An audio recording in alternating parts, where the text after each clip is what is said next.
Hi guys, and welcome to Module 2, Create a Cryptocurrency. So no worries, you can see that we are still in Module 1 right here, but that's because, as you understood, we're going to use this blockchain created in Module 1 to build our cryptocurrency. Indeed, our cryptocurrency will be based on the blockchain technology, as it is the case for most cryptocurrencies. And so we're going to take this blockchain, we're going to develop it, we're going to decentralize it, and this will create our cryptocurrency, the Hadelin. So let's create the Hadelin, and therefore the first thing that we're going to do now is simply create a new file. So we're going to go at the top here, you click on File, you click here on New File, and there we go. We're going to remove this, and we're going to save it in Module 2. So here, let's go to our desktop or wherever you created this blockchain A to Z folder. Let's go inside this folder and let's now go to Module 2, create a cryptocurrency. And that's where you want to save your file that we're going to call hadelin.py. So feel free to call this cryptocurrency by any other name. Hadelin is of course because my name is Hadelin and I thought it was funny to call it the Hadelin. But if your name is Pete, for example, you can call it the Petecoin. All right, so whatever you choose, if you're ready, let's click on Save. And there we go. We have our new file in our new working directory folder, which is this Module 2 Create a Cryptocurrency folder, which now contains the Hadelin Python file. Perfect. So now what we're going to do is we're going to take the whole blockchain implementation of Module 1, we're going to select the whole code, copy it, and go back to our file to paste it. And there we go. That's from this point that we're going to develop it and transform it into a cryptocurrency. So now we no longer need this blockchain.py file. We can save this file again, and there we go. We are ready to start building the Hadelin. All right, so first of all, to be installed, what do we need? Do we need Flask and Postman? Yes, of course, but we need an additional library, which is the requests with an S library. And more specifically, the following version, that is 2.18.4. All right, and I'm going to write to you the pip installation. You just need to type in a terminal or in the Anaconda prompt for those of you who are on Windows, pip install, and then this requests equals 2.18.4. So I'm copying this and I'm pasting that right here. And so now let's install this. So I'm just copying the whole command line. Let's open a terminal. So on Mac, you can press Command plus Space to get this shortcut, type terminal, and then press Enter to open the terminal. And for those of you who are on Windows, I remind that you can find your terminal by clicking on the Windows button here, then find in the list of programs Anaconda, and then inside Anaconda you find the Anaconda prompt. And the Anaconda prompt is the equivalent to this terminal that I just opened. And for those of you who are on Linux, I'm sure you know how to open a terminal. It should be right here on the left, as it is one of the main features of Linux. All right, so there we go, inside the terminal or the Anaconda prompt. Let's paste the requests pip installation, so that will directly install the request library inside the Anaconda root environment. That's what pip is for. So let's press Enter, and there we go. As you can see, everything is already satisfied for me. That's because, of course, I installed it before, but if that's not the case, no worries. The installation will be smooth and easy. All right, so now we're going to close this. We're going to close the terminal or Anaconda prompt, and there we go. We are ready to develop the implementation of the Hadelin. But first, let's give another title. We're now in Module 2, and we're not creating, well, we are creating a blockchain, but more specifically, we are creating a cryptocurrency.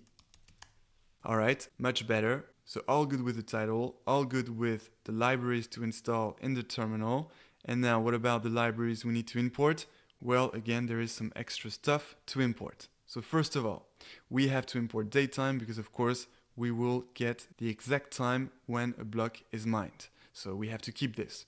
We will of course keep hashlib because of course we will be using some cryptographic hash functions again, and it will be still the SHA-256 cryptographic hash function. We will of course use JSON again, because especially now we're going to create the transactions which will be in the JSON format. And then from Flask, well, of course, we're gonna use Flask again to create some web apps, because we will still be in our user-friendly interface Postman, but this time on a decentralized network with several servers, that is several nodes all around the world. So you're gonna see it's gonna be quite something.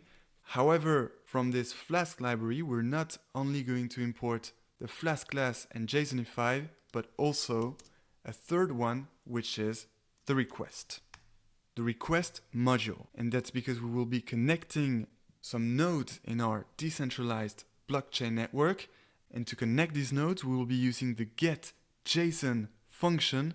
And this function will be taken from this request module. So that's especially because of these nodes that we're adding into our decentralized blockchain that we need this request module. All right, and now we're all good with all the Flask classes and modules. Then what we'll need is to import what we just installed in the terminal, which is the request library.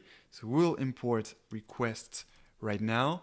And by the way, this request library will be just needed in one line of code in this whole implementation, and that will just be used to catch the right nodes when we check that all the nodes in the decentralized blockchain have indeed the same chain. That will be, you'll see, the consensus we'll need to apply. We'll see that in much more detail, but basically that's where we'll use the request library. And finally, there are two last libraries we need to import. These are the UUID4 and the URL parse functions that we respectively need to create an address for each node in the network and to parse the URL of each of these nodes. So let's not say too much about this now. This is not the time. Don't worry, I'll explain in great detail what these will be used for when we use them. But for now, let's just import them. So the first one we need to import is UUID4, and we import it from the UUID library. So from this UUID library, we import the UUID4 function. That's the first one. And then the second one, as we said, is the URL parse function, and we import this function from the URL lib.parse module. URL lib.parse, and so from this module we import this URL parse function. And there we go. We now have everything we need to implement our cryptocurrency. This will be an implementation in three parts. Part 1, building a blockchain, but mostly we will develop what needs to be developed in this part 1 to create a cryptocurrency. Then part 2, we will still mine some new blocks to welcome some new transactions of these cryptocurrencies between several persons. Actually, it can be some transactions between you and me. And finally, there is going to be a part 3, which will be totally new compared to what we did before. And that will be, of course, part 3, decentralizing our blockchain. All right, so it's really important that you see the structure of our implementation. It's an implementation in three parts. Part 1, building the cryptocurrency based on the blockchain, of course. Then part 2, mining our blockchain to be able to accept and mostly register some new transactions of altcoins, the cryptocurrency. And eventually, part 3, decentralizing our blockchain, inside which we will create a decentralized network of several nodes, and each one of you will be able to mine some blocks on any of these nodes. So it's going to be pretty exciting. As I told you, we're taking things at the next level now. So if you're ready, let's start from the next tutorial. Until then, enjoy blockchains.